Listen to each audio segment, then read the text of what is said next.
Welcome to Love to See It, a podcast about liars and cheaters. And one truly great romance. Today we're getting into Love is Blind, episode 12, the weddings episode.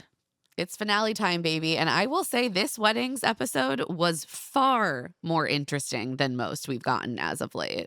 It was eventful. It was action-packed. Alex There's got to shit make I want to talk about. Alex got to make so many weird speeches about his lack of feelings.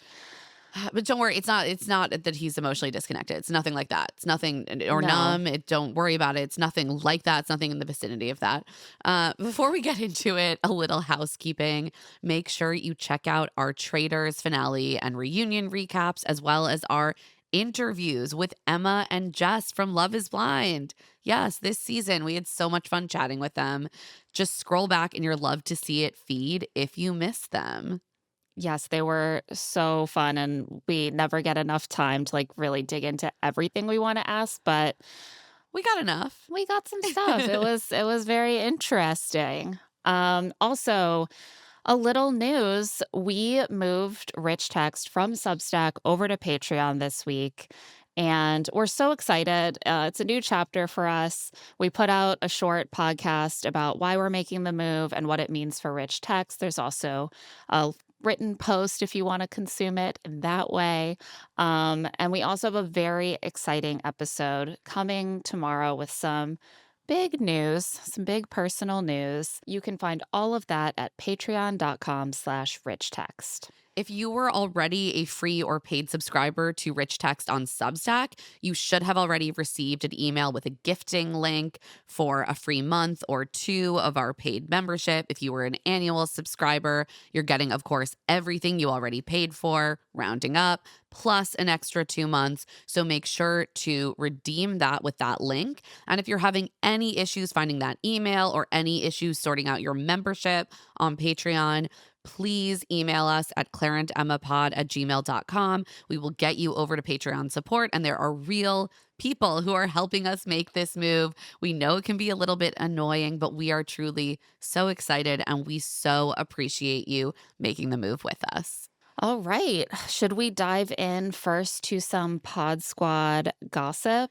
We must, because we didn't yet have the chance to talk about the fact that Alex had to issue a public apology to Tim Howard. I was like worlds colliding, 12-year-old Claire is watching Landon Donovan and Tim Howard talk shit about 38-year-old Claire's nemesis, So if you had forgotten, early in the season, Alex made a comment to Ashley about how Tim Howard, one of sort of the great U.S. men's goalkeepers of the 21st century, was a weirdo. He also said that David Beckham was not very untalented. good, just not that good. It turns out Tim's daughters watch Love is Blind.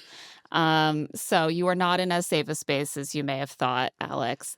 Tim went on his podcast, Unfiltered Soccer, and said very calmly, "I know you're a fan, and I have that on good authority. Incredible. We can make everything right with the world, and you just issue a public apology, whatever platform you're on." And he's like, "If you don't issue a public apology, I'll have more to say. Say more. Say more. I was like, don't censor yourself. Tim, you don't want a public apology from this man. To be disliked by Alex is a badge of honor, Wear that with pride. And also say more, because I want to know the rest of what you have to say." I did enjoy that his co-hosts did not hold back and were like, that man is an absolute tool, among other things, which he is. He is. Are you referring to Landon Donovan or their third? Both of them. Yeah, they were both going in. Yeah. And also gave him a little bit of a hard time for saying David Beckham wasn't that good. Sir David Beckham. I think he's maybe a little bit better than a goalkeeper who was expected to go 5th to 10th in the MLS draft. I think he was a little bit better than that. So maybe watch what you're saying. But Alex did issue a public apology on Instagram. In signature Alex form, he said, "All right, Tim Howard. First and foremost, I apologize. Candidly, that is one of my lowest moments on this show. is calling that out. I don't think that that's true. I think you are one of the greatest U.S. national team goalkeepers of all time. As a goalkeeper, I understand our culture. I'm not going to try to explain what I was really saying there. Uh, What? It's an egregious mistake, and I think you're handling with class. I mean, I first of all, there are like missing words in this. I I mean, it I mean, it's just very Alex to be like, "First and foremost, and also candidly, I'm sorry for calling that out." Calling something out is just something that you're, like, calling it like you see it. It's not. He doesn't understand the meaning of words, Claire. He's.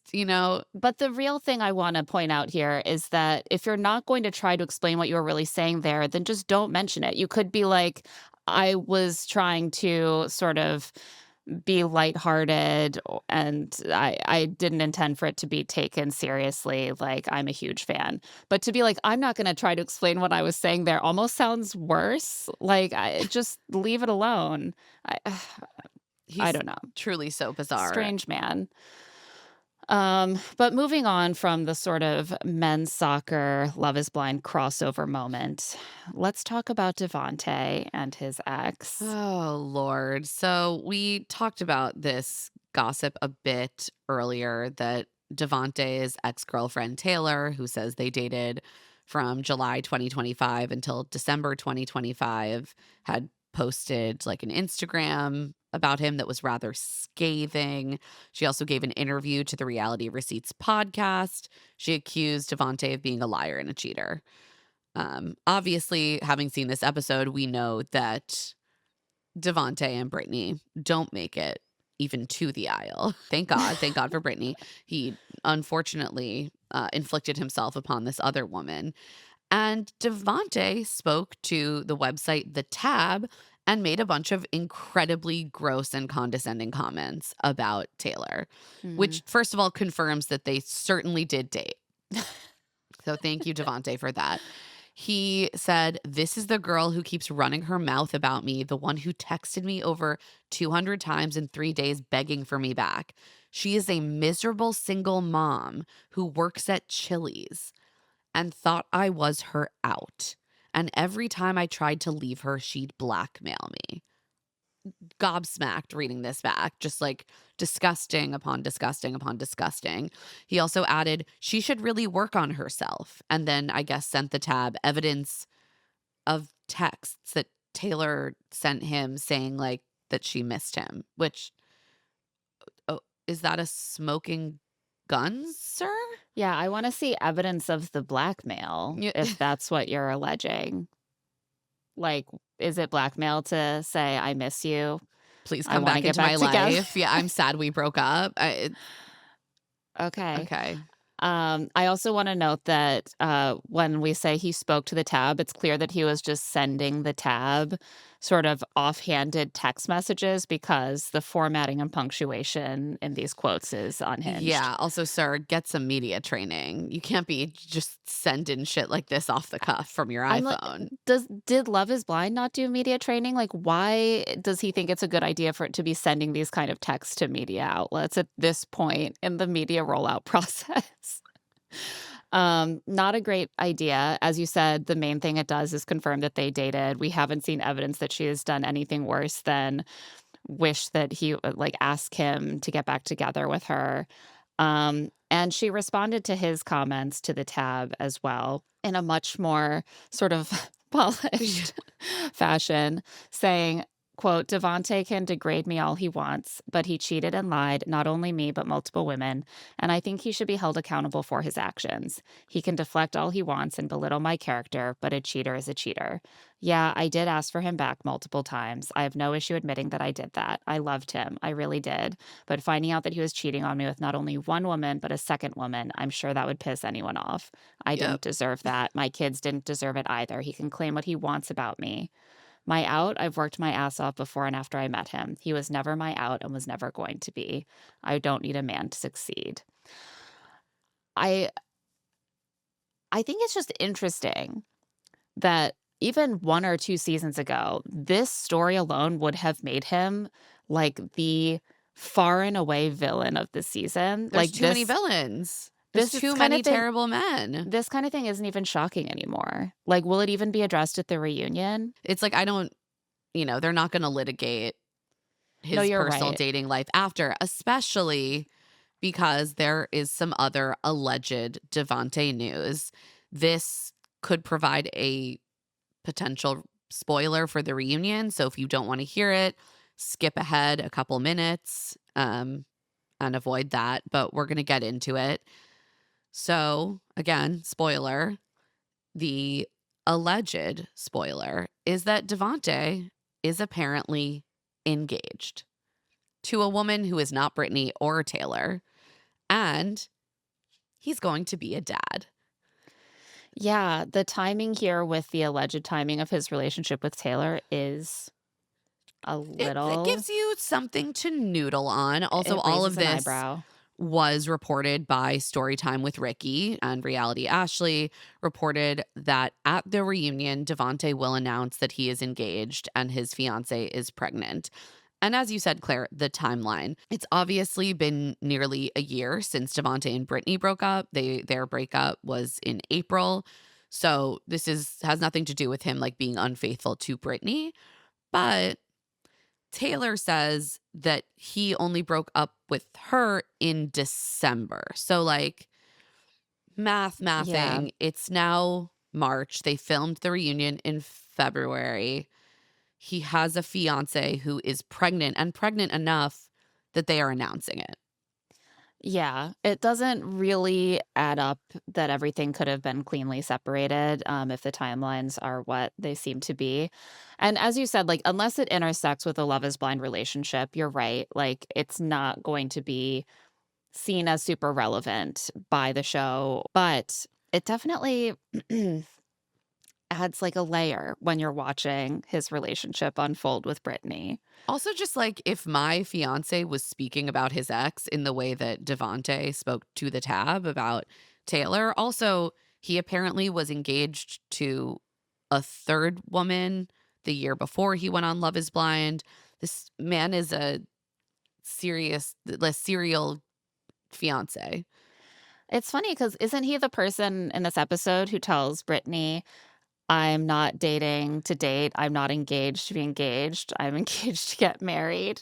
Yeah. It's like a little bit of he doth protest too much. He's like, I am actually engaged just to be engaged, but I don't want to say that. No, he's like, the point is, I love to be engaged. I just don't like you. We'll get to Yeah. that. All right. I think we should wrap our gossip there so we can get into this wedding episode. On that note, we'll take a quick break. When we get back, we'll get into the end of Emma and Mike's wedding. And we are back. So, yes, we pop back into the beginning of this episode to see Mike's answer because we left last episode on a cliffhanger. He says, Emma, I do love you. Right now, I'm not ready to say I do. I want kids, and I want to know that you definitely 100% want to have a family with me. And this is the correct decision. It's definitely the correct decision. I look frustrated, and it's just because I think that Love is Blind needs to crack down on these responses. There were almost no straightforward I do's or I don'ts this season. Everything is a little speech. Sometimes there's a misdirect, like, I do love you, but I don't say I do. Like, it's too much. Like, we deserve a moment of Sometimes clarity. these officiants have to be like, what are you saying? Right. Like, imagine if Emma had thought he was saying "I do" when he said "I do" twice, instead of withholding judgment. I You gotta be cleaner about this, you guys. But no, However, he made the right decision. he made the right decision, and no one, including Emma, looks surprised, to be honest. She affirms that she loves Mike. She walks back down the aisle alone, and she tells her mom and sister that she, quote, just couldn't say no to him. So, what I'm taking away from this is that they both went into the day thinking that it would be a no. Yeah, it sounds like they were planning to say no. She couldn't bring herself to do it. She wanted to say yes, and Mike stuck with the plan.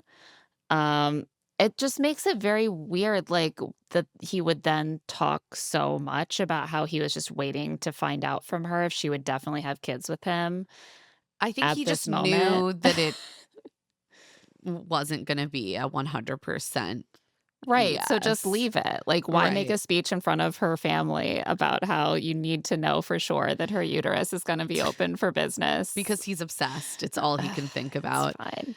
We see them talking to their families, explaining their decisions, and we even see their parents talking to each other, and everyone seems like on good terms. Mike's dad says that he knows his son cares about Emma, and the one issue that they need to work out is the kids question. And Emma's mom is so understanding. She's like, "Look, I want Mike to have kids. I'm not sure that Emma is there. She might get there. She's not a no, but they need to work that out, and she knows that." Yeah, I think that all of the parents know how challenging it would be to go into a marriage not aligned Yeah. on that, and they all want their kids to go into a marriage where there isn't this huge thorny conflict to fight out. Um, Mike and Emma do chat. Emma says she still wants to get married to Mike, but she knows they have a lot to work through. But she says she does see glimpses of a future and a family with him. And he says he only wants to get married if she knows for sure that she wants a family with him. He respects her reasons and he respects her, but he can't say yes without knowing that. Fair enough. Emma tells the camera that she thinks love is a choice and she knows she can get there. She thought that would be enough, but it wasn't enough for him. I started to kind of struggle with understanding the difference in Emma's mind between I know I can get there and I'm saying yes to having a family. Like if you Yeah. know you can get there, then isn't that a way of saying I don't want kids right now, I want them in a few years? Or is it different? And if so, does it mean you don't know you can get there? You know what I mean? Right. Or does he have a very specific timeline in mind? And so an eventual yes is not good enough for him because he wants to start making those plans now. I mean, either way, it's just the same thing we've seen from them all season, which is like they're not the right match for each other. No, they're definitely not the right match. I just was like a little thrown by some It of the was like confusing. I know I can get there, but I also can't say yes to having kids. So you think you can get there, I guess. You believe you can get Yeah. there. Mike tells the camera she is open to possibly having children. We knew that, but to say yes, I just wanted a little more assurance from her. A producer asks if she had said she was 100%, would it have changed his answer? And he says yes. I actually kind of hope that they keep dating because and I'd be curious to hear about it at the reunion because this does seem like the kind of conflict that is just very difficult to fully resolve in the And timeline of the show, but yeah, I think we all know couples who have worked through this kind of conflict over the course of a relationship and come to an answer together, and maybe they just need that runway. 100%. And when we did talk to Emma, she did indicate to us that she felt very good in the relationship in a lot of ways and that they did have conversations about the ways in which they would like divide labor and what fatherhood meant to Mike, and like we just simply didn't see those conversations. So I would be interested to know if they did date after. My instinct is that they are not currently together, but I say that having no information other than like vibes. Same. Yeah, it's always I always assume that these couples that say they're gonna date It will or that fail. they'll date for, like, a month or 2, Yeah. and then we'll find out at the reunion that it didn't work out. That's just kind of the Well, trend. That's that's what also tends to most happen. dating, to be fair. Yeah, no, that's true. Um, alright, should we talk about Amber and Jordan's wedding? Yes, Amber and Jordan's wedding, an ostensible happy ending that was incredibly unsettling to me personally. Yeah, we're entering, like, the middle stretch where the vibes are just a little weird at every They couple's get weirder day. and weirder until they settle. Yeah. things do not feel quite right at Amber and Jordan's wedding. Amber is hopeful. She's ready to marry Jordan. He's like a best friend to her. They've been through so much to get to this moment. He's met her child and her child's father. They've really made it like across the mountains. I started to feel a little anxious here because I was like, that to blend a family, that really isn't very much of the process. And there is so much more to go. Yeah, it's just a big task. And because of the Yeah. structure of the show, at this point, it seems like he's met her daughter one time and it went well, which is a great sign. I think it Emma, was like 2 days before the wedding. right. But it's just a very condensed timeline. Yeah.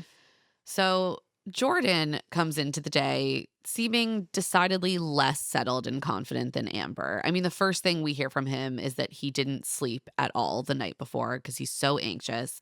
He sits down with his family for a discussion that really betrays to me how totally unprepared he is to make this commitment to Amber and to Emma. Yeah. He shares with his family that they still haven't decided where they're going to live. Seems like a big thing.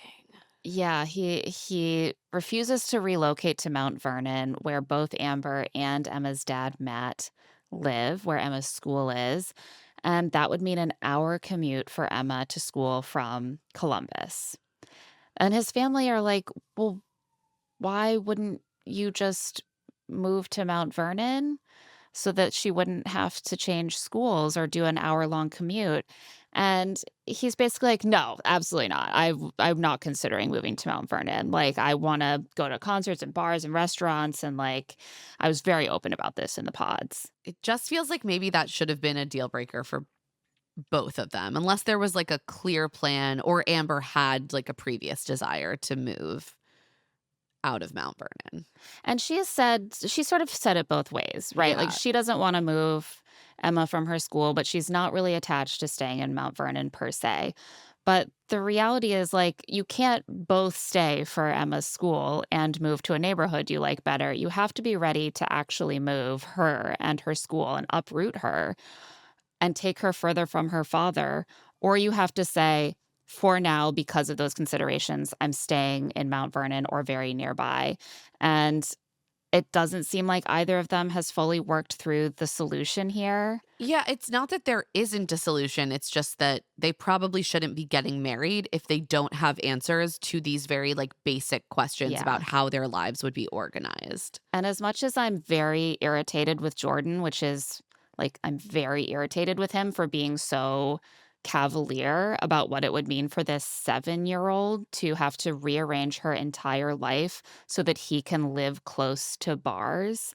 I'm also a little bit unsettled that Amber was heard this all in the pods, and it doesn't seem to have affected, like, her take on moving forward either. Like, that is on both of them too, if he was open about it. And they've come this far and they're still at an impasse over this issue that's going to affect Emma maybe more than any other part of her mom's And relationship. that's why they just shouldn't get married. Like Yeah, but it wouldn't feel good to not get married. it seems like even his family members are skeptical. They really like Amber. They're trying to kind of prod Jordan a little bit. One of his sisters is like, compromise, man. That's the way it goes. Jordan gets up to get a drink, and another one of his sisters whispers, I'm a little worried. Yeah. I His family doesn't wanna be like, "Grow up and move to Mount Vernon if you wanna be with this woman," but they don't seem super reassured by the fact that he is clearly not considering it. Like, they're like, "I feel like maybe you should consider it, though." Like, "Oh, it seems like compromise is so important in in marriage."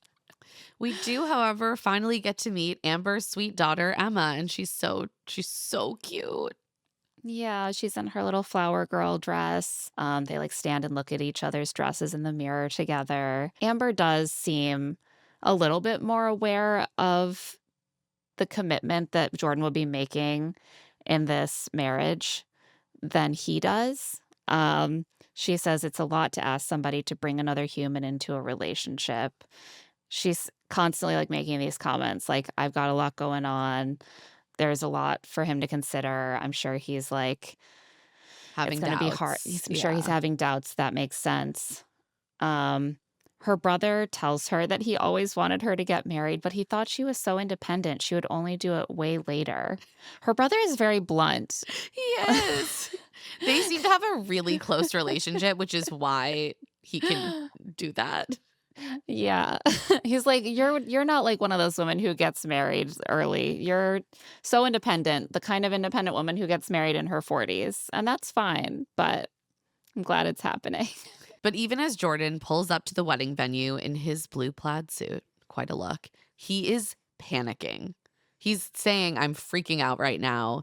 And when he greets his sister at the entrance, he whispers, "I don't know what to do." And I was like, "Sir, if you don't know what to do, say no." Like, this is a really, really large commitment.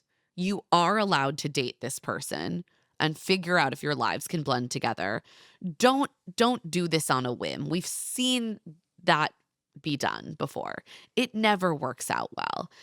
And his sister is just really trying to like be helpful. And she says, Amber's a wonderful person. Emma is a wonderful girl, but just breathe and go with your heart. Like, we love and support you no matter what you decide.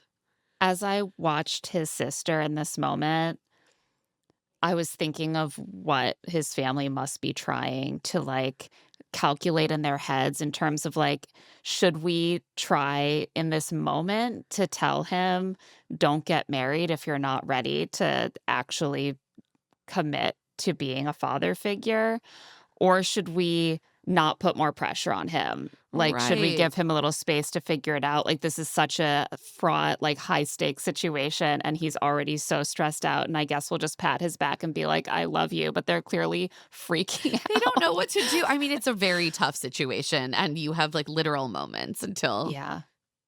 the thing is happening. And And this is something Jordan, we've never seen, I think, on Love is Blind yet, is like a wedding where one of them has a small child. And it's clear that it like dramatically elevates the stakes. yeah. Like the fact that they're not both totally sure. And then there's this 7-year-old girl there who thinks this is her mommy's wedding.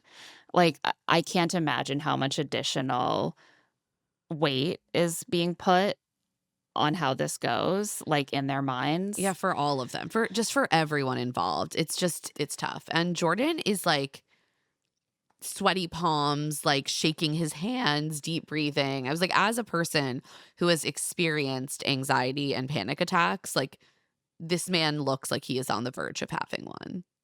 Yeah. In fairness, this is what I looked like before my wedding. And that's just because I didn't want that many people to look at me at No, the wait, same look, you time. can get anxious no matter what. I was No, but anxious because I was like, the ceremony is delayed. We have to start. Like I get it, but I was concerned for him. yeah, I think his is rooted in the fact that he doesn't know what he's going to say. Right. And Yeah, there you is, and I again, knew. We knew what was going to happen. and again, there's a 7-year-old girl who's going to be watching to see if he breaks her mother's heart in real time. So stakes couldn't be higher. Meanwhile, we see another exchange between Amber and her brother. And her brother says that he doesn't think they're going to go through with the wedding. He says Jordan might want more time. And he tells her, if you guys both say yes, it will genuinely be a huge shock to me in a good way. And Amber looks sort of stricken at first, but she takes it in. And then she says that she's a yes, but she knows it's a lot to ask from Jordan and she'll be understanding whatever he decides. I was like, I don't know if this is the moment for your radical honesty. Or maybe the delivery could be softened a little bit. No. Like, I feel like often we see family members saying the like, "We love you no matter what you decide." Like, "We're here for you. It's okay if like if the marriage like whatever happens." Like they try to say it without saying, "I don't think you're gonna do it. I think he's gonna say no." He has none of these considerations. Time for the vows. Ashley delivers hers a bit more like a speech to the crowd, and there are some jokes. She says that Jordan made her a better person. He has a positive attitude, says hi to strangers. He made 7 airport friends over a CPAP. I guess he's just walking through the airport With his CPAP, with his maybe. CPAP, attracting fellow CPAP users, I love that.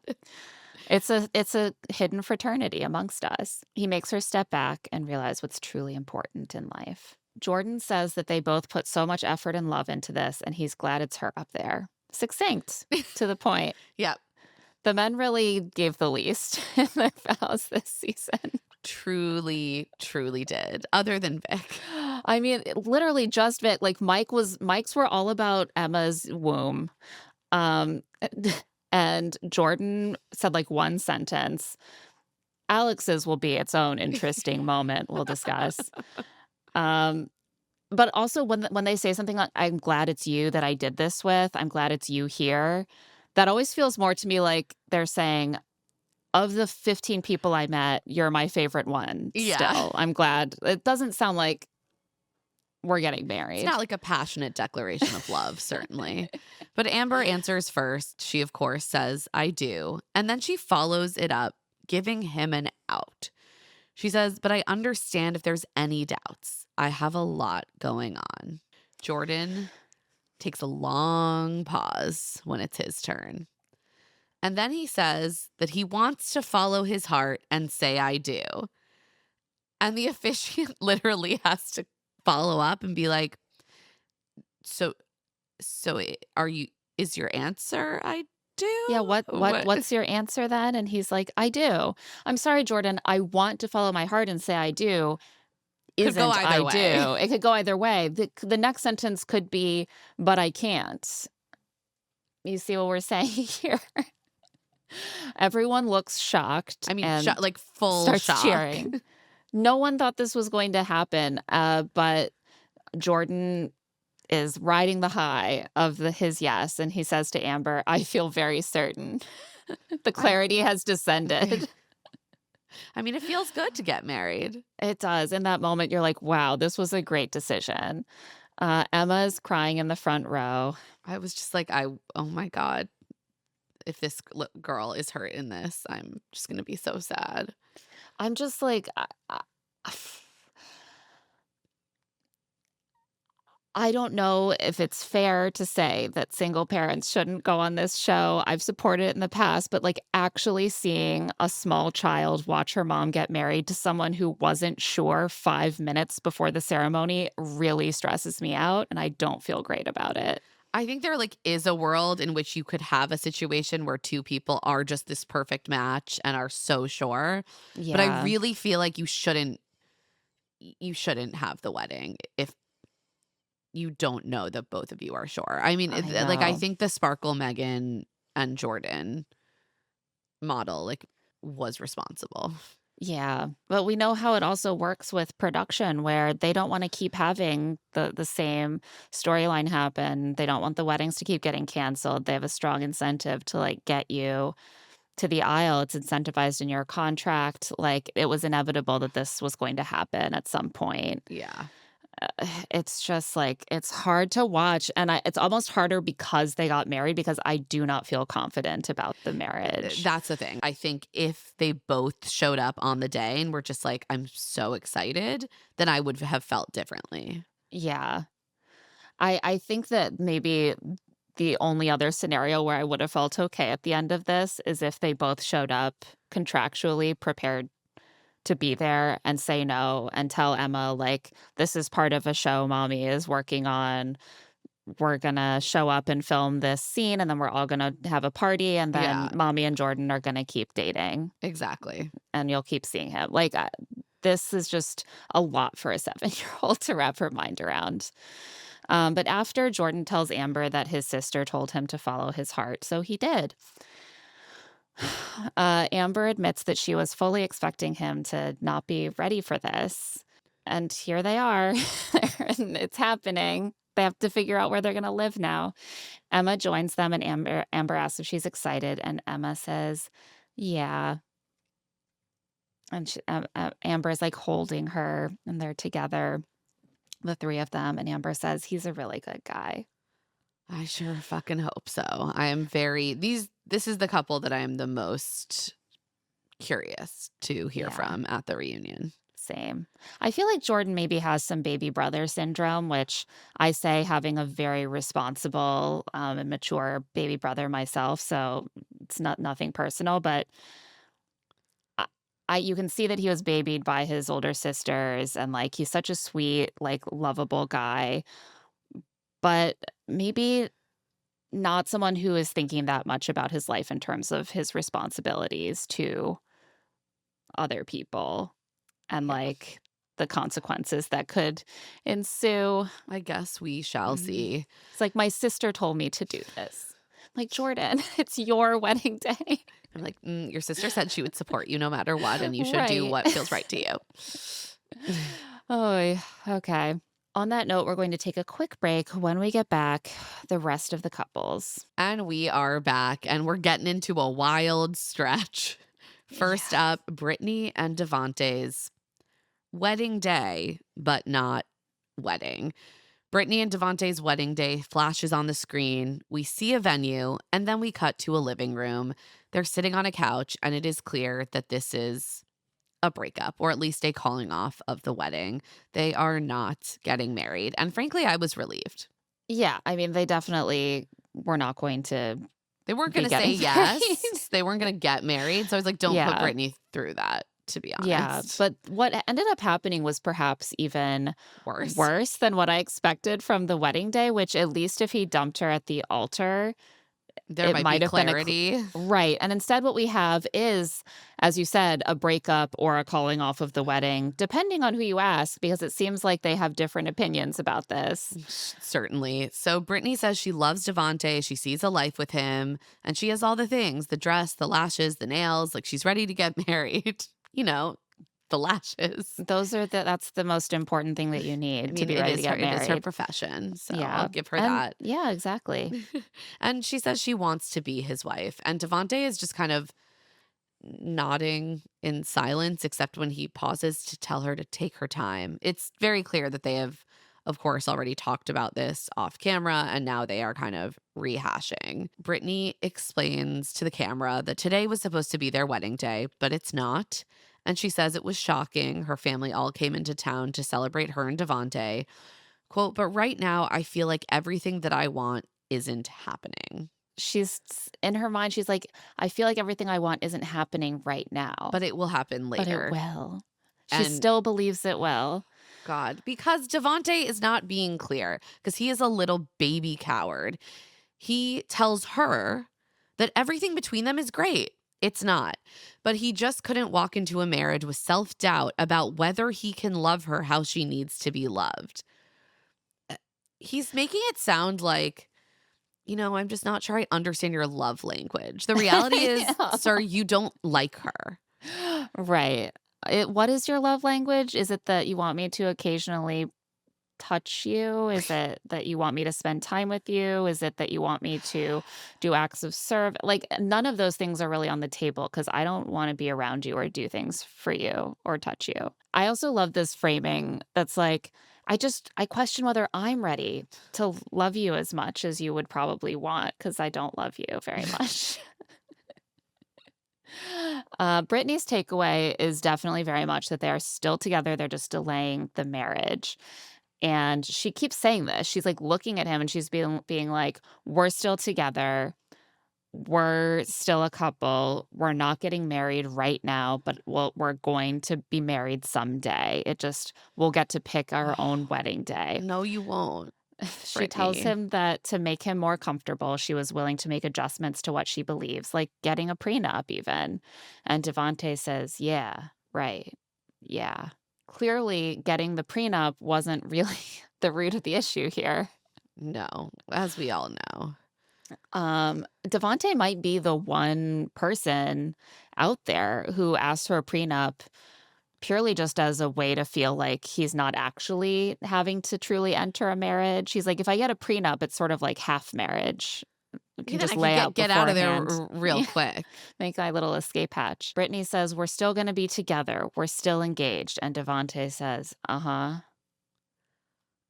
Like, sir, what are you doing? Like, what are you doing? He just lets her tell the camera their story isn't over. She still sees them marrying each other. She says, we're going to be husband and wife one day and then hopefully have babies right after we get married. I also want to point out that they seem to replay audio of her multiple times saying, we're going to be husband and wife one day. Mm, Like, there's a few clips that they're, like, interjecting. It seems like she probably said them once and they're being yeah. replayed. They just wanna boost it up, like, Yeah. amplify They the wanna really make sure you understand the disconnect between these 2. And yeah. Brittany brings up the question to Devonte of what their life will look like now, like, moving forward. And Devonte swerves. He says, "I'm not a fortune teller, so I don't know. There's still doubts that I have, but I don't know the answer. I don't know what the future holds." He says they're both not going to date someone just to date. He's dating to get married. And these doubts need to clear before he can move forward. Like, just say you don't want to move forward. You already know. What are you doing?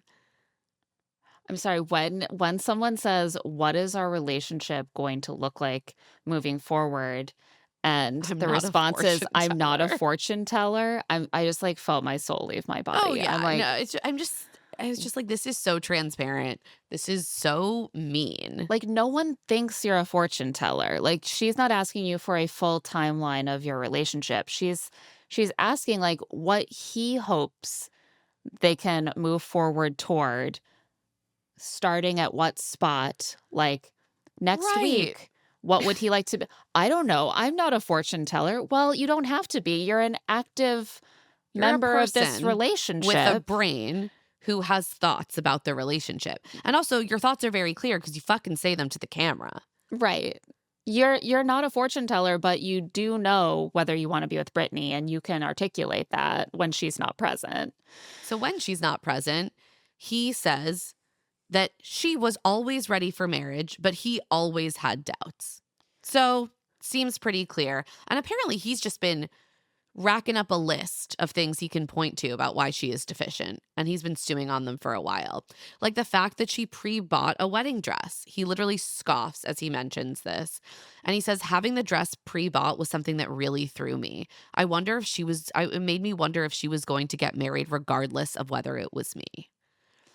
I I will say, he's not the only one who has wondered that. I mean, I think that it threw a lot of us. I think it did Yeah. make a lot of us wonder whether she was going to shoehorn a relationship that wasn't right into feeling right to her because she was very determined to get married.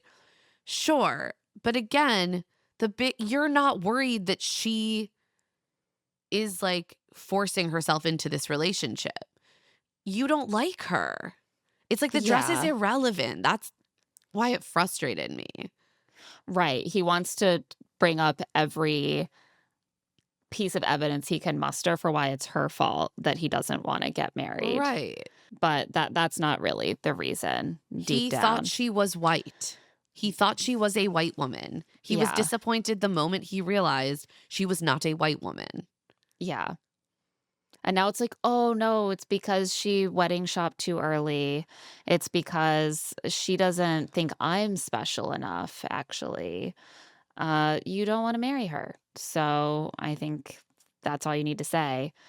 Um, cut to Brittany at this point saying that, of course, she wants to be his bride, and she talks about how much she was feeling this when they did the wedding dress try-ons, and she got to wear her dress that she bought beforehand, and she says she thinks her dress would make Devonte see her natural beauty, and she really wanted him to see that. This made me really sad.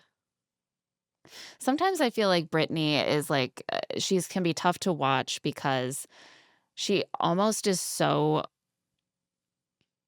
transparent and, like, says so openly some of the things we all know can be true about the experience of trying to fit into that mold of, like, the desirable woman, the bride, like, hitting those markers of desirable aspirational femininity that, like, a lot of us try to pretend that we're not really feeling Yeah. or convince ourselves that we don't feel.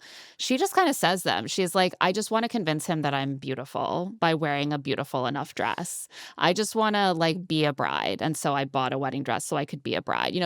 She's just much more like open about all of that in a way that is kind of like it's like looking at the dark underbelly of my own psychology. Yeah, it's like exposing Yeah. and it makes it uncomfortable. Like It you would just rather say like I don't want him. I don't want to convince him that I'm beautiful. If he doesn't see it, then that's on his him. loss. Yeah. But there's a lot of us, a big part of what we're taught to believe is like if you style yourself well, if you groom yourself well, they'll see your beauty and that's your work as a woman. And she's just like, yeah, I thought wearing this gorgeous dress would make him see that I'm beautiful finally. And she wanted to do that.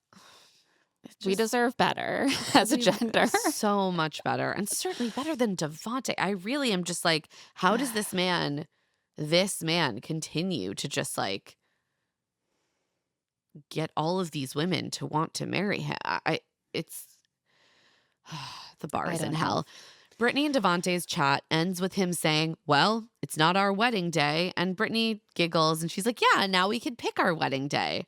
And Devonte stares at the floor and says, yeah, like he is dissociating or wishing for death. And then he allegedly jokingly says, we'll be in touch. This is a Devonte classic, jokingly saying the thing that he's really feeling. Yeah, I'm like, this man is about to ghost her. He will be breaking up with her over text in like 2 days. Would not be shocked at all if we get to the reunion and find out that she has not seen his face in between this scene and the reunion. 100%. I'd say that's likely. Yeah. But this is like, you can't just kick the can. You can't say we're not getting married right now. Then you're going to have to go through all of this again when she's like, let's book our wedding date for next time. Well, he's like, no, I don't. I just get to ghost and I'm going to move out of the city and like... Yeah. I never have to see her again. I don't have to do it on camera. Like that is clearly what's happening. He has to ghost her because he certainly doesn't have the strength to have this conversation again. No, but he is so honest to the camera. He says, is she my person? The more I'm clinged onto or the more I'm pressured to do something, the harder that I push back. Oh, she's sometimes like a shadow to me. This like made me so enraged. Sometimes I'm like, just wait out there. I'll be right back. Fuck Emma, you, you're dude. so pissed. I'm so mad. I just think there's something so dehumanizing about calling someone a shadow. It's like she's only defined as this like thing that is following him around. Like she's a full person. Just tell her you don't love her. Tell her you don't want to be with her. She'll stop following you around. Right. Why is she still following me around? I don't want her here. Well, have you mentioned that to her? Like she thinks you're in she thinks you're in a relationship and she wants to spend time with you and have affection from you. And she's anxiously clinging on more. Why? Because you're not giving that to her. Right. She feels you pulling away. But you're telling her that you're still in this. And so she is reacting by trying to kind of like reassure herself constantly that she can get those little bits of feedback that soothe her nervous system. I'm not losing him. He's still here. He loves me. I can touch him. Like, if you just broke up with her, this whole ordeal would be over. It would be over. And he even says this isn't something he wants to keep dragging down the road. So why are you? He says he doesn't want to keep dragging it down the road if it's not going to work out. Okay. So what do you think? Like, do you think it might work out? Or like Britney is over in her confessional saying she's 99% sure that she'll get married to you. What's your percentage on that? Is it above 5%? Because it doesn't seem like it. So why are you dragging this out for her? Why are you keeping her around only to sort of have utter contempt and disdain for her presence? Well, I think he sort of feels like he did it. He did it. He basically broke up with her because he's going to ghost her. He never has to talk to her again. He's ready to pat himself on the back. He says 2 years ago, he wouldn't have had this conversation at all. If he'd gotten married, he would have just secretly resented Britney and then, quote, figured out how to get a divorce the easiest way possible. Imagine admitting this out loud. Like, And 2 he's like, "And years I'm ago, proud. I'm so proud." I've grown so much. 2 years ago, I would have done, like, the slimiest thing to this woman, and now, at the last minute, I gathered the nerve to say one fraction of what I actually wanted to say about our relationship to her so that we're not actively getting legally committed to each other today, and that's huge for me. And I'm an I'm really amazing person, communicating. actually, as a I result. I think it's interesting that he feels he's grown a lot, just because of what we've heard about his relationship since the show finished taping. I don't know Yeah, if I don't have he's high hopes yet. for this man, and I'm very concerned about the woman he's currently with. Brittany does have some amount of self-awareness about the relationship though, because she tells the camera that she's felt really naive in this process and like she's often thought that her feelings were stronger than his. She's wondered if Devonte is just going through the motions. She's like, "Is that why, I haven't met your mom?" Yeah, and she says she's fearful of having to start all over if they don't work. It's scary to have to be vulnerable with a new person, but she feels like her investment this time paid off because she has the love of her life. She says, "I do think Devonte will end up being my husband. We're not saying no to each other. We're just saying not right now." And no, you're just Oh, saying not right yeah. now. You see the mental gymnastics. She's like wants to have the sunniest perspective on what's happening because she, like so many of us, thinks that it will suck to have to go through the grieving process for this relationship, get out there again, start from square one. Like, Yeah, and it does, it sucks. It sucks. But do you yeah. know what's worse? Being with this man. So It's much true. worse. It's so bad. You don't want this. I mean, and yeah, I shouldn't judge. I remember being 22 and telling a friend like I can't give up on this relationship because then I'd have to start all over with someone new. You know, Right. And you're like, Claire, it's you were all a child. I Yeah. was literally a child. Like that should have been such a gift to start over with someone new. But like it is daunting. You invest so Yeah. much time and so much of yourself and like your innermost life with someone else. And then it's like, oh my God, that's all just basically vanished into thin air. I don't know if it's naivete or just a determined optimism that is turning a bit toxic. Like she is Yeah. hurting herself by being so determined to be optimistic. Through this whole conversation, she's been so perky and chipper and like, we love each other. We're going to be together. We're just not getting married today. And she's maintaining this in the face of Devonte giving her almost nothing back, Nothing. which would have Literally certainly had nothing. me spiraling. But she's like keeping her sunny outlook. By the very end of her confessional, we see that she is starting to weep and break down a little Yeah. bit. But she says that she couldn't go through the wedding day unless it were 100% yes.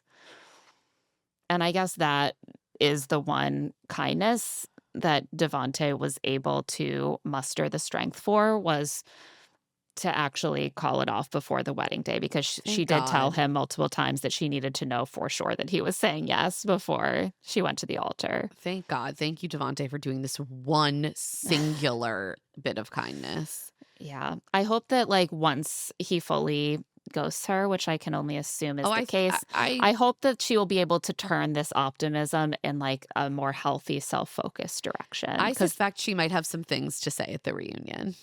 I think so too. And I think, like, while the optimism has been a bit harmful for her in terms of overinvesting in this relationship, I think it will probably also make her much more resilient coming through what's about to happen. Absolutely. So Devontae drives off. Zara Larson's Never Forget You plays. Perfect. And it's time for Ashley and Alex's wedding. Speaking of bad vibes, Are you ready for worse? this is Honestly, though, about as bad as it gets. I'm sorry. This was iconic. This was incredible. I enjoyed every moment of it. I did. I did. I'm sorry. I did. I I think this may have been the first Love is Blind wedding where they both stayed to the altar out of sheer spite. Yeah. Like their hatred for each other powered them to this finale. Oh, yeah. Oh, yeah. They're like, you think I'm gonna not do this. Yeah, I can't wait to say no Yeah, to I this can't piece of shit fucking at the altar. wait to publicly reject you, humiliate you, call you out on Right. international television. It's gonna fucking rule. So we see Ashley first, and she says it's the biggest day of her life so far. She's like, I've been cheated on and lied to, and I fell in love with Alex because, quote, he was so confident in his decision to choose me. This is like sort of how Brie talks about Connor too. It's always like a bit of a flag for me when Yeah. someone is like, I fell in love with my partner because they were really into me. Yeah. The women of Ohio are just waiting to be chosen. They're like, who will choose me? And now I love them.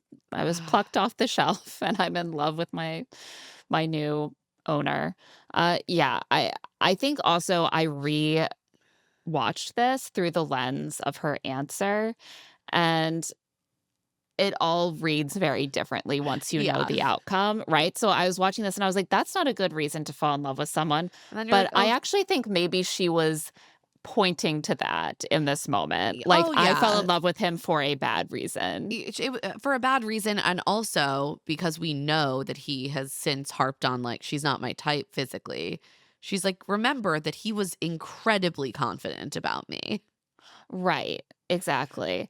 At first, it seems like she's getting emotional talking about the upcoming nuptials because she loves Alex so much. She's trying to describe how amazing she is, and she chokes up talking about how he doesn't even realize how strong he is for living through the childhood that he did and the adulthood that he has, and having his dream of playing soccer ripped away from him. And I think one thing you can say about Alex is that he's certainly not underestimating how strong he is. It's basically the only thing he ever talks about. Imagine being friends with Alex and constantly you're just being subjected to long monologues about I don't see how just you how can be strong he is. friends with him. I will say, I have heard from someone who was at Wake Forest at the same time as Alex, and apparently all of this person's friends who played soccer with Alex could not stand him. Well, we know they didn't like him because they all Abandoned got him up on on draft day draft and day. left him on the couch. Another story that looks very differently once you see how the season plays out. She says that unlike Alex, she lived a very stable life with a great family, but she thinks that will make him a great husband and father. She's trying to be generous, I guess, in these Yeah. moments. Or is in her head, is she going like, he will make a great husband and father if he seeks an enormous amount of therapy Yeah. right away? Like, or is she just lying? I don't Yeah, think she believes unclear. this. She says that it's insane that one person, after such a short time, can make you feel all these emotions all at There once. are certainly emotions: rage, Yeah, which emotions? hatred, Disappointment, disdain. disgust. Yeah, like, please specify. Like, I would love to She's know. like, I certainly won't be. So yeah, I definitely think that sometimes she is picking her words very carefully. Yeah. Also, producers are like, please don't fully give it away. Meanwhile, we see her getting ready with her bridesmaids, and she seems like a little more aloof and silly than I would say the brides usually do when they're planning to get She's not married. stressed. She's nervous about whether she can pull off her barn burner of a Yeah. speech. She is not stressed about the outcome. She seems like she has a bit of ironic distance from the idea that it is her wedding day. You know Yes. what I mean? She's She's doing like, a lot of it's my like, wedding day. I'm the bride. Bride, bride, bride. she doesn't seem to be having an emotional reaction to the fact that it's her wedding day so And much you as know like, what? isn't it weird that this is my wedding day? I'm really happy for her. Alex seems the same as always. He has one note, and it's emotionally disconnected. He shares some of his thoughts on what makes Ashley so special. He thinks that Ashley makes a phenomenal wife in a number of ways. He's always doing this, first and foremost, in a number of ways. Yeah.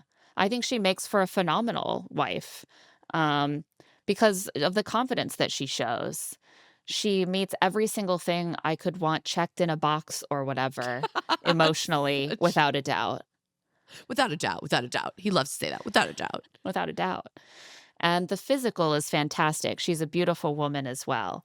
I think she's a top tier partner when it comes to choosing a wife. Is his Wor- brain made out of ChatGPT? What Worse. is Are you kidding?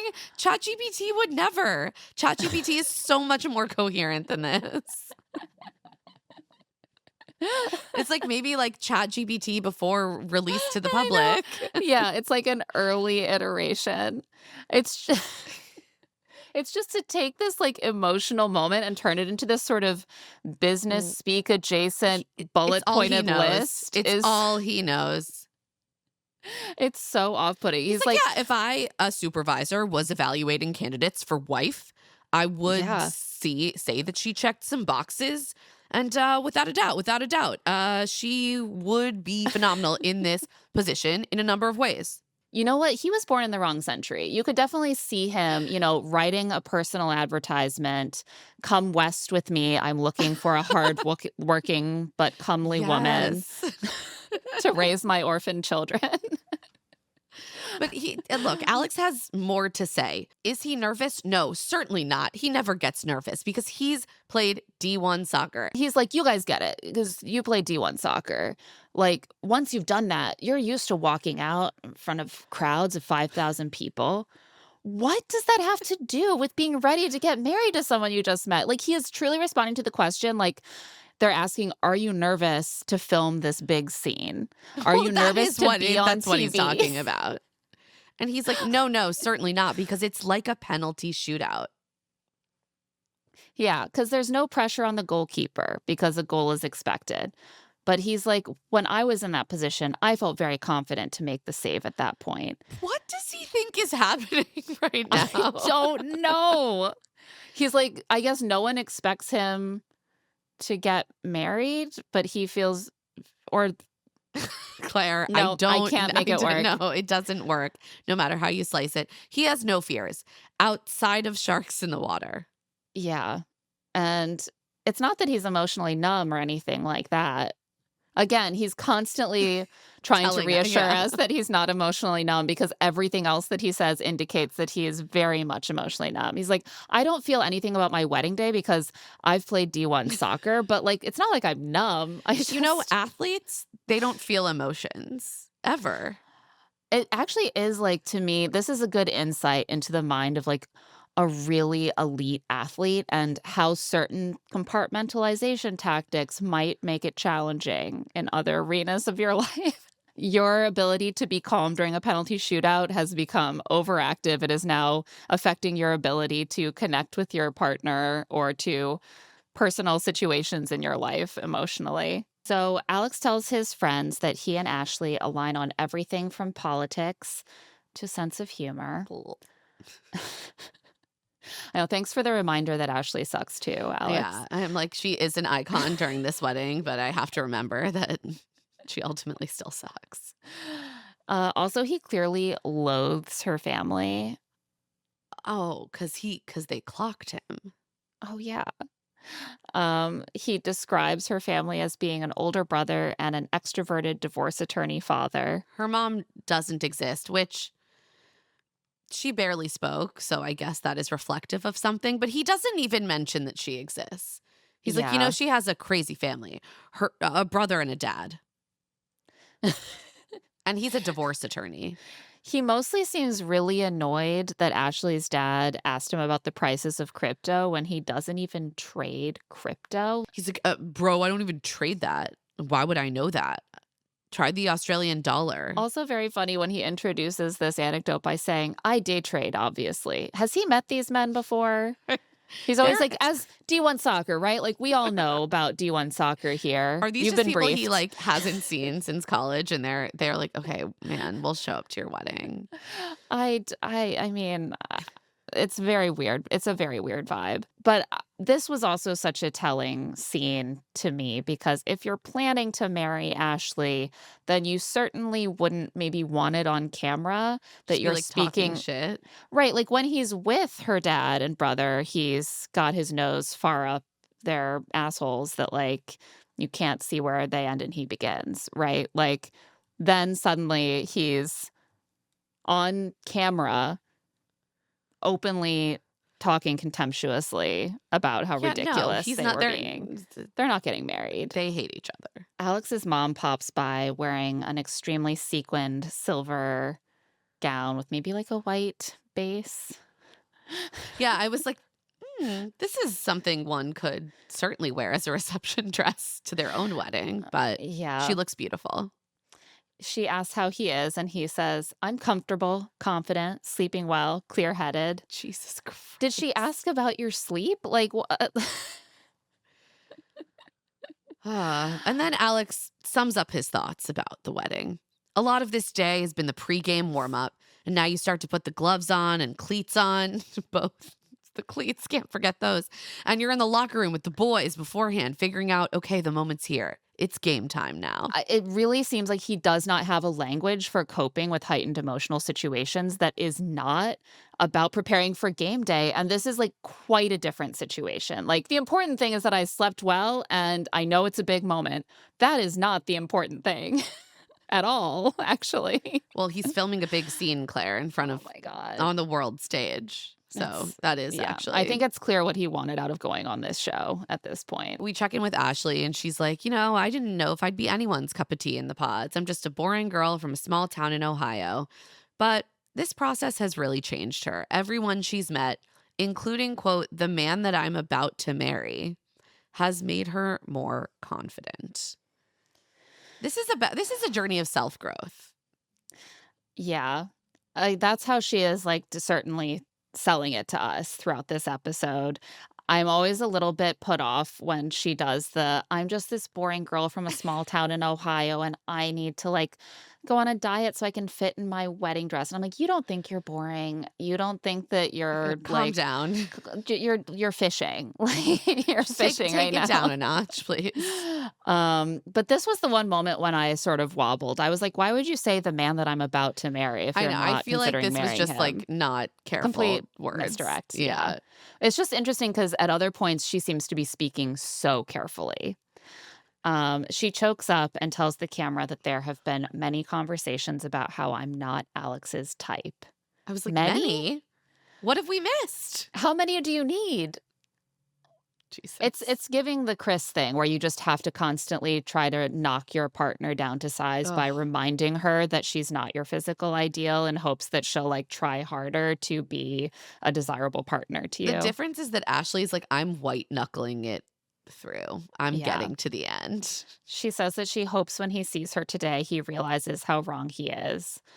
But I think more in like he's going to need an EpiPen sort of Ye- way oh, yeah. rather than and then we get our happy ending way. She also says she'd be shocked if Alex said yes. She says, I know I'm not everybody's cup of tea. I'm not for every boy. Like, who cares if they like me? Who cares if they want to be with me? It's more, do I want to be with them? It's my wedding day. The answer could be no. The answer could be yes. But someone out there is going to be the love of my life. And if it's Alex, it's Alex. She says she's choosing someone because of happiness today. Herself. Yeah. She knows it's not Alex, but she can't say that yet. I'm also dying to know what was happening those last few days behind the scenes with them. I know. Truly. So it's time to go down the aisle. She is deep breathing and hyping herself up with her dad. And Paul tells her to remember that she's Ashley Carpenter, black belt. And he's like, were you more nervous before your first meet or this? And she's like, definitely this. The doors open and she goes, oh no. I was like, this does not sound like a woman who's so excited to marry the love of her life. No, it's showtime, No, baby. she's hyping herself up to give a big speech. Like, that is the nerves that we are seeing here. Yeah. So she gets down the aisle. It's vows time. Alex goes first.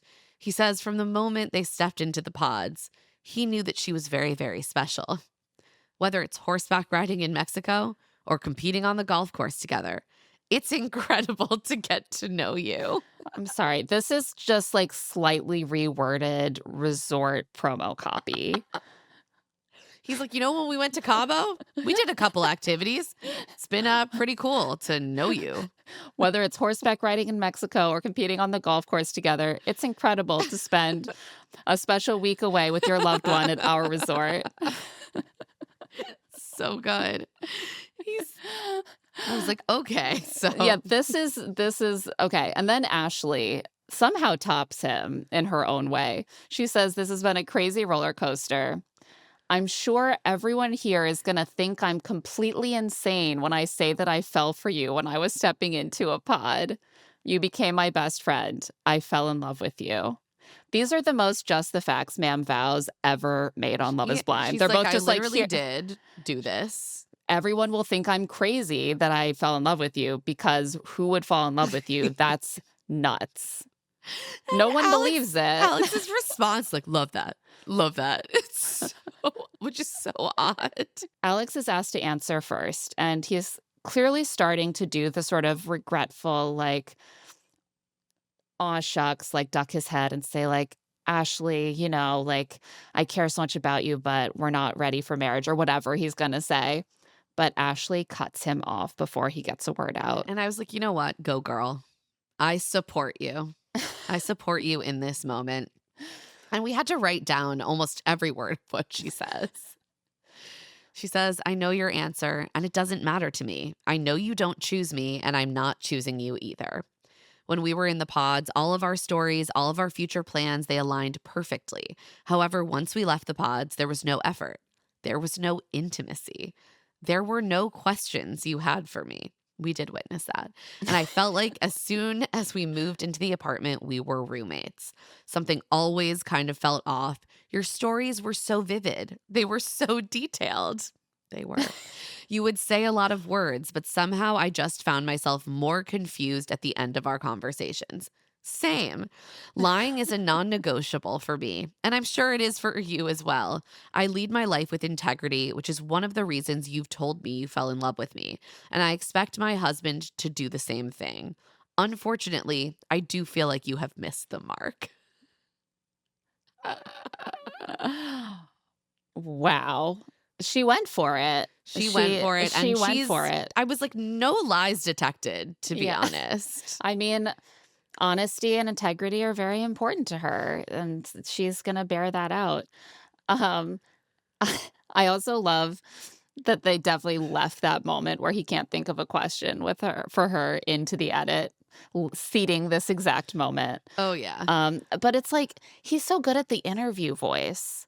But you got to know in interview prep that you have to come with questions for the interviewer, you know? You can't just sit back and be like, I don't have any questions about the job. They're going to think you're not that interested. Like, this is basic getting that job contract stuff. Alex's mom is in the crowd going, wow, under her breath. And you can almost see the words, she's a real piece of work, taking shape in her brain. You just know she's going to be saying that about Ashley soon. Ashley has more to say, though. She says she used to ignore red flags and accept dishonesty and spent too much time waiting for a man to love her that was not her person. But this process has made both of them grow. She's proud of the woman she is today, and she hopes that Alex is proud of the man he is as well. And he says, absolutely. Yeah. Yeah, he's like, yeah, no, absolutely I am. I'm really proud. Do you understand what's happening? She finishes by saying, if I was standing here a year ago, I would have ignored all the red flags, all of the lies. I probably would have thought, I can change him, or just give it some more time. And I would have spent far too much time waiting for you to become the man that I deserve, because I know I deserve something extraordinary. I deserve so much better. So I am so sorry, but it is a no for me today. And Alex goes, okay. He's unmoved. He is so unmoved. He's like, I respect that, but I do disagree to an extent about the integrity. Sir. Yeah, Ray, the integrity. I do want to circle back to that. I have a few thoughts. Maybe we're speaking past each other. He doesn't even say, like, I dispute this fully. He says, to an extent. Always. Realistically, I do disagree to a certain extent about the integrity, candidly. He says that he felt like he was being asked questions about his past, not in order to learn about him, but in order to catch him in something. And yeah, because she kept figuring out that you were lying to her, and then she was trying to figure out how much you were lying to her. He's like, I do my best to explain my unconventional lifestyle, and I don't think I've missed the mark on integrity, but I respect the rest of your feelings without a doubt. And from my end, it's mutual.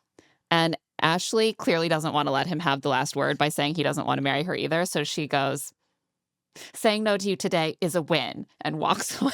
I loved it. Her dad looks so proud. Yeah, I'm sure her dad, like, I can just imagine her rehearsing this with her dad, coaching her.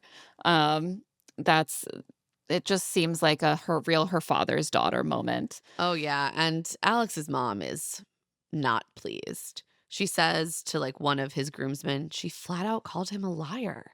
That's just not right. Well, it depends. Is he a liar? Did he lie to her a bunch? Do you have any? Unfortunately, the evidence bears out.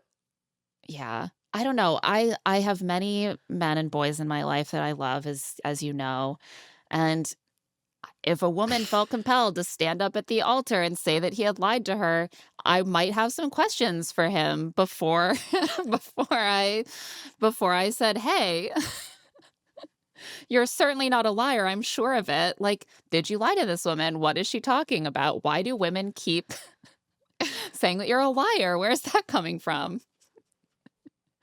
Ashley reconvenes upstairs with her family and maid of honor, and her best friend is like, "Clocked that guy." They all were just waiting for this Oh, yeah, moment. they're like, "This is gonna be fucking good." Meanwhile, Alex's friends and family are just giving him a pat on the back, and he is fine. He is so fine. He's like, "Mom, I'm good." And his mom is upset that Ashley called him a liar because he's not a liar. But Alex truly, again, does not give a fuck because his signature levels of diluted self confidence are just really coming to the fore. And also, he didn't want to marry Ashley. So, He like, definitely didn't wanna marry whatever. Ashley, but I have to say, I had a slightly different takeaway from this scene because I don't think that you can have this reaction to what just happened just because you're confident or just because you also didn't wanna get married. This is not normal and it's not healthy, and I have Oh, to I wonder agree. if his signature level of self-confidence is largely just a disturbingly good ability to disconnect from his very present feelings of shame and hurt that are You, just, like, repressed. you know what? That is probably true. This man needs so much therapy. He clearly has been through a lot of shit. Like, Yeah. no question. And it is unsettling to see someone not feel anything when Right, they've like, you just been dressed down publicly. right, and you could feel sure that she is wrong You could about what she's and just be, saying. like, pissed and hurt still that someone would say that about you. Right, she just said all of that in front of all of both of your family and friends. He's You don't feel wounded or his emotional shocked? register never changes. It does not Never. matter the situation. That's that's a level of disconnection from what you're actually feeling that is not productive. His friend says that he's a great man and he'll be a great husband, and Alex goes, "Appreciate you. I know it." And I was like, yeah, I'm just feeling a little bit of his repressed shame and anger coming through in his violent way of saying, "Appreciate you. Appreciate you. I know it. Yeah, I'm going to be fine." He It's also just simmering says beneath the surface. he also says he holds no ill will towards Ashley. I'm like, "Of course you do." He says she feels a certain way. I respect that. Okay. One of his groomsmen asks if he wants to see if Ashley's okay, and he laughs and goes, "No, what do you mean?" I was like, this is the first moment of honesty we've seen. Well, his friend is confused because he's been acting like he cares about Ashley and respects how she feels. So is he not then worried that she feels like she's been lied to and that she feels like he's been such a bad partner? Does he want to like check in and like see what's going on there? He's putting out a story to his friends about how he feels about Ashley and their relationship that is certainly not true. So his friend is like, "Oh, so you care about her? You want to go check on her?" And he's like, "Fuck no. That was just a thing I said to look good on He's like, no, I TV. obviously hate her. Obviously, I hate her. I'm very angry at her. Like, I don't care about her." He tells the camera that he didn't expect his integrity to be questioned. He says Ashley wanting to go first was a power move, and he felt like throughout the process, she was constantly doing this. He was constantly asking her where he was at what time, and he thought she was looking for a way out. And then he says, "If you're gonna heavily weight my past, there are some things in hers as well." Sir, The way she's weighting your past is because you lied to her. Right, and what are you implying about her I don't past? know what he's trying to imply. He's trying to make us wonder if there's some big dark secret. And it's not really about your past, right? It's about the fact that she can't No, it's the trust present. anything It's you actually about the say. present. It's about the present. It's about the fact that you said, I have been living in Columbus, or sorry, in Cleveland. And in fact, you were living in Austin. Right. Like, you're not a trustworthy person in the present. He Yeah. he does this weird thing where he's like, it's just that no one can understand that I move around a lot. Like, no, people get that. Maybe you should have been a little bit more straightforward with her about it to begin with. But you thought it was too complicated to tell her that because you didn't want to deal with her questions because that sounded annoying and like a waste of time to you. Like, you know where you were. Why does she have to know? That takes your time to explain. How annoying. He shares a group shot with his boys and they cheers to my integrity. Ashley says she's sure Alex is annoyed that she called out his integrity in front of his friends and mom. She says, I don't care. I just don't care. Today was all about me. She made it the Ashley show. We then see Ashley's friends questioning why Alex didn't say much. And she says it's because he had nothing to say. He knows I'm right. Her friend says he's a loser. And Ashley says he didn't love me. He didn't even like me, I don't think. He kept talking about how I'm not his type. Like, there were many points in the last couple drops when I was certainly not the only person thinking, why is Ashley still going through with this? Why is Alex still going through with this? And by this point in the wedding, I really felt like I had my answer, which is that they just came to hate each other so quickly that they no longer cared about being kind to each other by calling the wedding off. They didn't see a reason to do that when they could just stay, try to humiliate each other on the wedding day and collect the extra money in their Yeah. contract. Oh, for sure. Like wild scenes. Ashley tells the camera that she doesn't think Alex was there for the right reasons. She thinks he wanted something else out of this other than a wife. I mean, yeah. She says, perfect dress, perfect venue, not the perfect guy. Yeah, I mean, I definitely don't think he was there for a wife. I don't think he got what he came for. I certainly think he expected to come off a little bit better in his big star Yeah. turn. No, he's just really, really lucky that Chris exists. I know.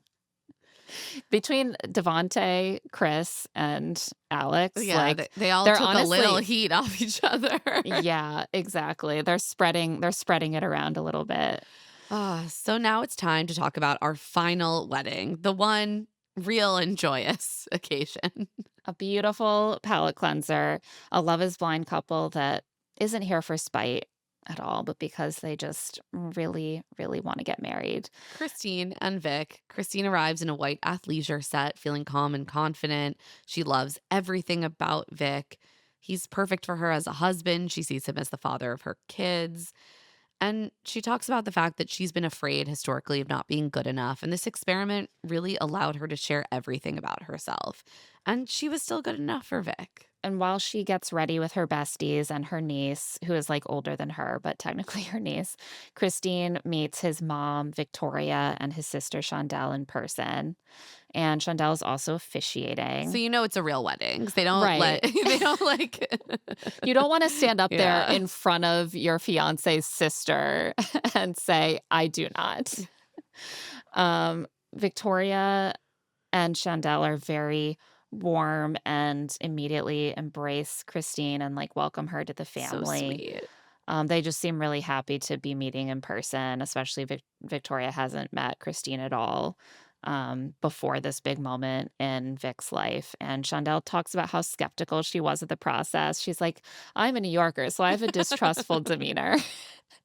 She's like, but I instantly liked Christine.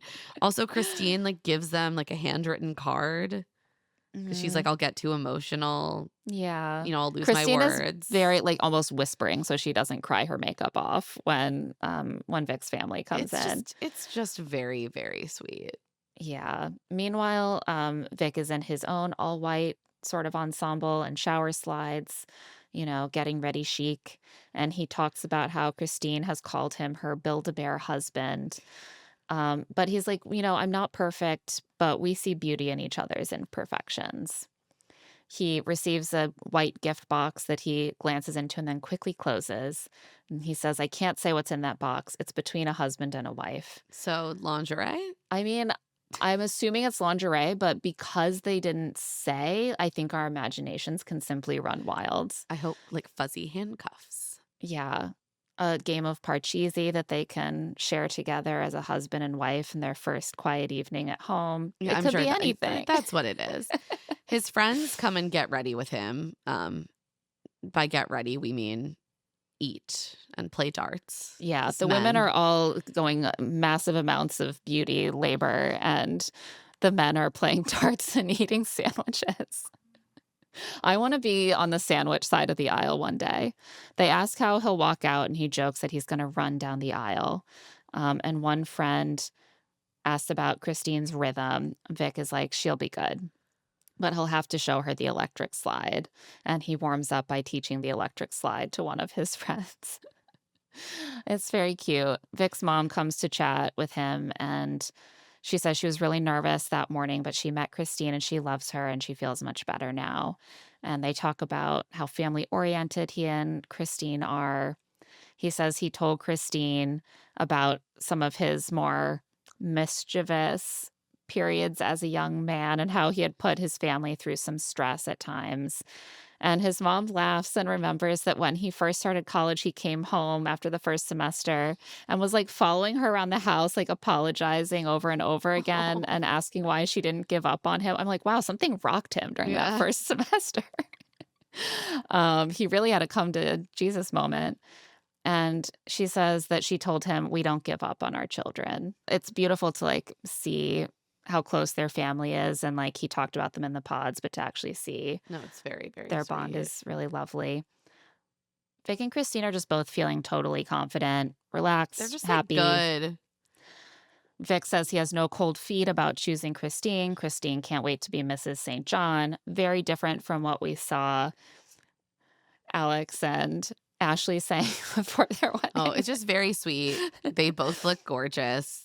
She Yeah. is wearing like a strapless sculptural V neckline gown with a high slit. Also love her very chic, like short veil and the pearl choker. She looks amazing. Vic Yeah. is wearing a beige suit. And Christine is walked down the aisle by her uncle Don. And he tells her that he really liked Vic. He's like, I did say that in front of him, but I need you to know that I meant it. Yeah. I wasn't just being polite. Yeah. He tells her that he has no advice for her. He says, you're an accomplished, beautiful young woman, and my job is to get you safely down the aisle to your wonderful new life. Oh.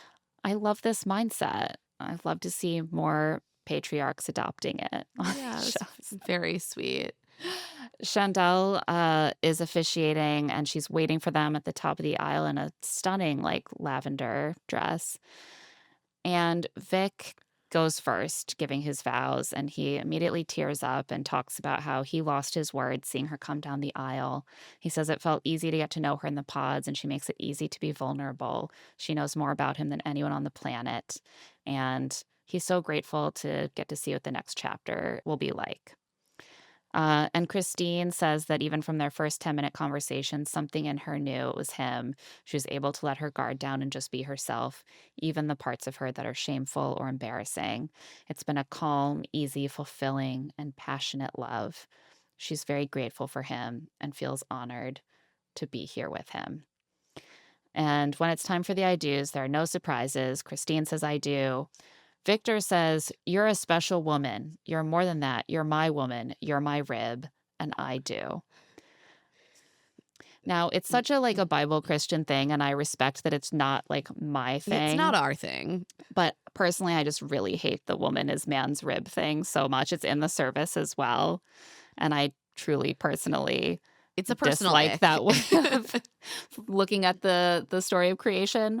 Yeah, personal ick. But But they them. clearly designed that whole ceremony together and the inclusion of that, and to each their own. Exactly. It wasn't our wedding. Yeah. We end with some final check-ins. Mike tells the camera that he's shocked Emma said I do. He says he does want to be with her, but felt like maybe she doesn't want the responsibility of children ever, and that scares him. But he does still think love is blind. Emma says she still thinks love is blind, but there are big things in life like children that you can't be blind on. And then she says, especially for him. I do think that maybe everyone should be aligned on that sort of Yeah. thing. I also was like, I'm sensing some resentment underneath the surface from both of Yeah. them.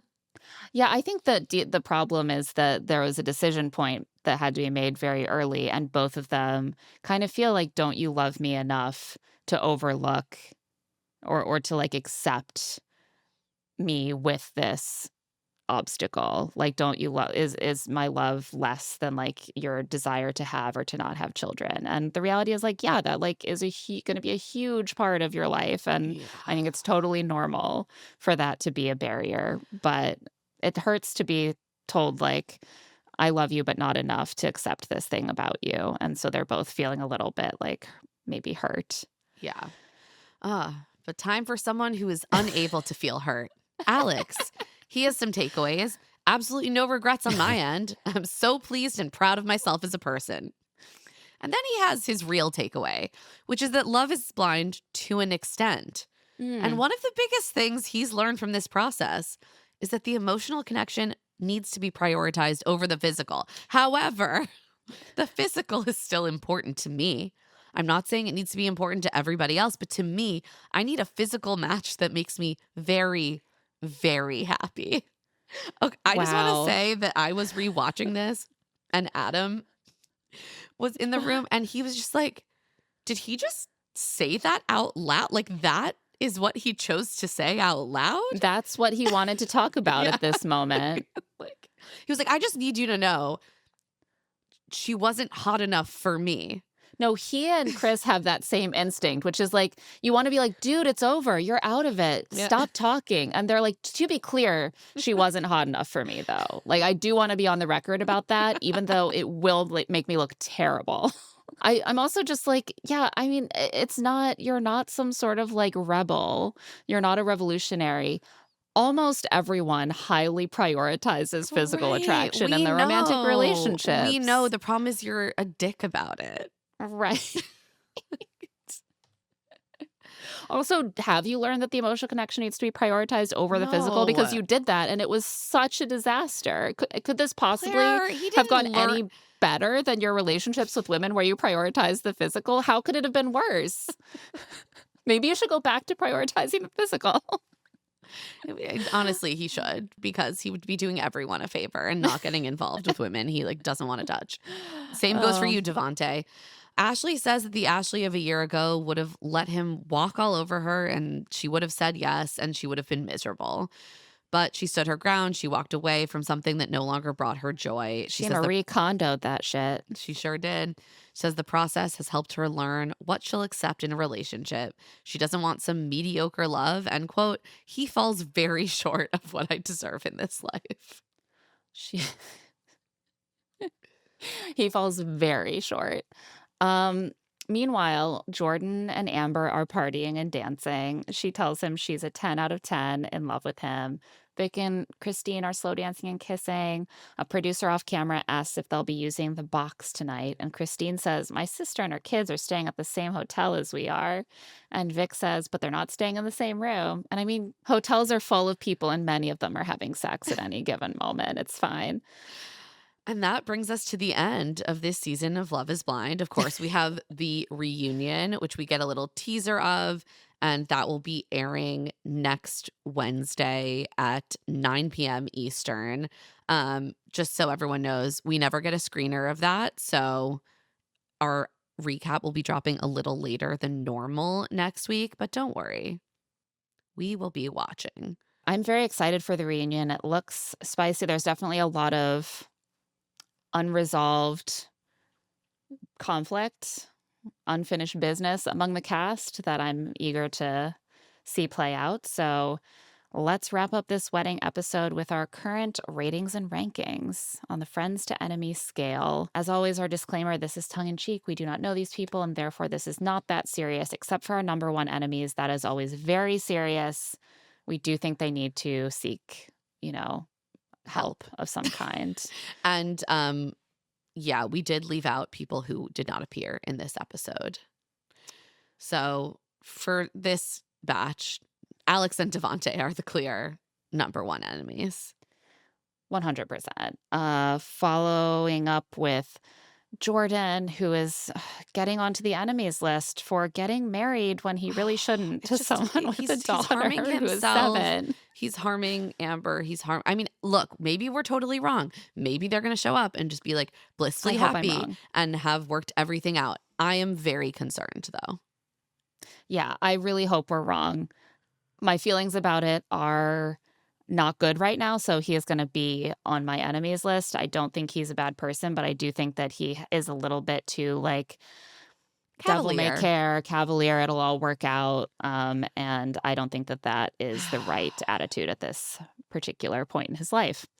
Then we get into sort of the murky middle. We've got Ashley, who was kind of like the cathartic feminist heroine of the episode in terms of her kind of like her final arc, but also we know she has like horrific personal politics. And if Alex were like a bit more honest with her personally, they would have probably had a beautiful wedding day. And she would have happily chosen to go with him to the safe house in New Zealand and draw from that trust in Dubai. So I'm having her at a light enemy to frenemy because I did really enjoy her speech. I agree. I mean, you got to give credit where credit is due. And she fucking killed this episode and made it really worth watching. Yeah. But yeah, I agree with everything that you've said. Mike is like teetering between frenemy and friend for me. It's like he's not done anything wrong. There's just something about him that like that annoys me, and the vows still annoy me. Well, that's the thing is like maybe it's all just the fault of the edit, but I do think that the fact that he chose to put some of this stuff in his vows in front of everyone at the last minute is telling. Like I think it's fine to try to prioritize figuring out if you're on the same page about having kids, but some of the way that he went about it really rubbed me the wrong way. I agree. Everyone else is a friend. I mean, Britney remains a friend that I like really want to have a gentle but tough love conversation with. Yeah, I want think better she's for gonna her. be okay. I think so too. I saw her on that girls trip. I think she's thriving. I think she is. I think she is now freed of whatever haze she was under through this experience and with Devonte, and I think she's going to show up to the reunion and be like, "Fuck that guy." Yeah. Emma, a friend. Christine, Vic, Amber, all our friends. Yeah. There's some people I'm really happy for to see them coming out of this season either married or not married. Yeah. And I'm wishing them the best. Let's do, are they still married or should they date post saying no at the altar or calling off the wedding? Emma and Mike, I'm at like a 50-50 on whether they should date. Or maybe they should date, but I don't think they're still together if they dated. Yeah. To me, I'm like maybe like a 6 or a 7 should date just to see how they can work through that question without the pressure of the wedding. I think that might be a good thing to do given that they both seemed really invested in each other. But, sometimes after the chaos of the wedding and all of the stress of it, the relationship just kind of falls apart. So I wouldn't be surprised. It's tough. Amber and Jordan, are they still married? Again, I hope I'm wrong, but I'm at like a 3. I don't think he could hack it. I don't think they're still together. The signs are all pointing to things crashing and burning really quickly. They had none of the very basic logistics figured out. Exactly. And I also do feel like a lot of those things were left in there by design and maybe are pointing us to something that will happen in the reunion. Yeah. Laying the groundwork. Yeah. Britney and Devonte, 0. if there was Honestly, maybe negative. maybe the kindest thing he could do at this point that's actually within his capacity is to simply completely ghost her and never respond to another message. Like, I don't know if he has it in him to properly No, end just things with her. send her one text. Send her one text that says, I do not want to be with you. The Yeah. end. That's it. Just do it. I don't want to hear that there was even a single date after this. I agree. Ashley and Alex, Zero. I don't think there's any risk of them dating. No, I'm not IRL. concerned. I think, I'm mostly curious where Alex is allegedly living these days. Yeah. Which of his many contracts, the many opportunities he got within 5 minutes, did he Yeah. follow through on? How much of the reunion is just going to be him attempting to explain the 7 different cities and red states that he's lived in over the past year? And finally, Christine and Vic, as we have been with them this entire season, 10 out of 10, no notes. Perfection. I'm feeling very confident that they're still together. And I can't wait to find out next week at the reunion. Join us for our coverage next week. And for now, that's it for this episode of Love to See It with Emma and Claire. If you're watching on YouTube, remember to like and subscribe to our channel. Love to See It is a presentation of Odyssey. The show is produced by us, Claire Fallon and Emma Gray. Our production assistant is Tatiana Knies-Smith, who also edits our video. The audio on this episode was edited by John Bahar. Our theme music is by Tamar Haviv, and our art is by Aaron Nestor. If you like the show, please follow us, rate us 5 stars, and leave a review. And of course, tell all of your friends about our show. If you want to get in touch, you can email us at claireandemmapod@gmail.com. You can also find us on TikTok at Love to See It Pod and Instagram at Claire and Emma Pod. And you can find our newsletter, Rich Text, on Patreon at patreon.com/richtext. I'm also on Blue Sky at Emma Gray and on Instagram at EmmaLadyRose. And I'm at Claire E. Fallon. Special thanks to the team at Odyssey, Eric Donnelly, Peter Arriaga, Kate Rose, Mara Curran, Melissa Wester, and Hillary Schiff. We'll be back soon. Can you keep up?